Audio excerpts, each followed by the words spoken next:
was forced outside to do a task I normally manage to avoid, picking up my dog's poop. See, my dad had had enough and shoved me outside with a rusty trowel and an old paper grocery bag from Vaughn's with one strap broken. So as I leaned over to pick up a particularly smelly treasure, I noticed a dusty baby blue object nestled in the crook of a tree. As I leaned closer, I recognized its familiar shape. It was a plastic Easter egg. Now September, it had been sitting there for 4 months or 3 years. It's really hard to know. It was in a place that really any toddler should be able to find, but no one had, so it remained forgotten. So as I picked up this dirty blue plastic Easter egg with mini Snickers hardening inside, suddenly, the memory of Easter's past came rushing back. And not only our outdoor egg hunts, but the special, final treasure hunt, which involved clues my mother would create for us. My family has always done Easter egg hunts even though we aren't religious. The eggs are thin, neon, and plastic. They're usually brilliantly hidden outside in areas that sport their same flamboyant color, so at a casual glance they are nearly invisible. Afterwards, we all gather inside to solve the special, clue-based hunt with riddles hidden in those same plastic eggs. Riddles in the form of little poems like, "Hidden your world's both sad and funny, lie these pages about a bunny," and then we all remember this book that we used to read every Easter, and that's where the next clue is. And of course, at the end of the hunt, we find a basket laden with chocolate eggs or marshmallow bunnies, and we stuff ourselves with sugar. But for me, the hunt wasn't about the candy. The taste of sugar goes away far more quickly than the joy of solving problems and the excitement of the hunt. The prize wasn't the big payoff moment. No, that moment came when I'd look at a rhyme and something would click, and I would know exactly where the next clue is. We learn as children that treasure is precious. It is the stuff of fairy tale and adventure, hidden below X's on forgotten isles, guarded by fierce dragons, or locked away only attainable by knowing the magic words that even a child might overhear. Treasure is the goal, and therefore gains a sort of mythical quality. So much so that treasure could be anything, or everything. The unknown holds more allure than the known ever can. So seeing wrapped presents on a birthday holds a special excitement that can never be matched by the ripped birthday paper, discarded curling ribbons, and unboxed gift. The joy of having unopened presents is far greater than the reality of opening them. So there's a familiar feeling every child knows of dread. We dread the expectations our present givers have of our grinning faces. We know that our toothy smiles can never be enough. No gift can possibly live up to a child's fantasy. Even if it's exactly what you wanted, everything it could have been outweighs the thing it is. We all know that as soon as you open up the box, Schrodinger's cat is dead. So, dopamine, a neurotransmitter, is released by our brains when we experience pleasurable activity. It regulates mood, memory, and even concentration. Humans chase dopamine, and our brains release it when we experience aha moments. So it is no surprise then that humans love treasure hunts and problem solving as they incite repeated eureka moments.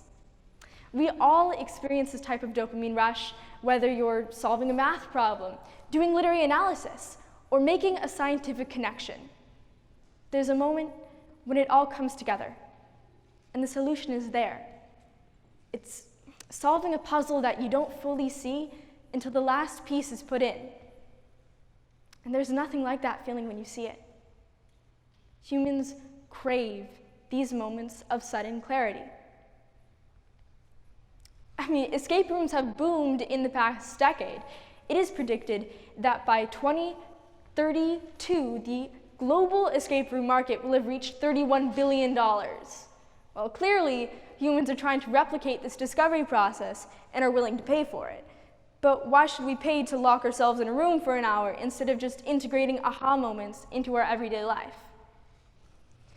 In my free time, I craft, and I craft a lot. So 2 years ago for my grandmother's birthday, I tried something new. I took a block of wood in a wood burner and I started wood burning. I wanted to make a picture of my grandmother's old dog. He had died a few months before and she had been devastated. So I wood burned a picture of Cody, her old dog, into a block of wood as a present for her.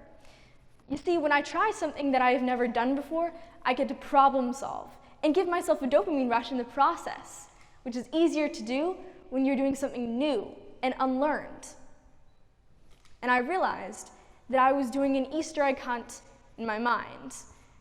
Now, I know it sounds crazy, but just like when my brothers and I would collaborate, sharing memories in order to connect and solve a riddle, I was relying on my previous knowledge of drawing and shading and my experiences with my grandmother, and combining that with a challenge that was difficult enough to keep me engaged, but not hard enough to make me frustrated.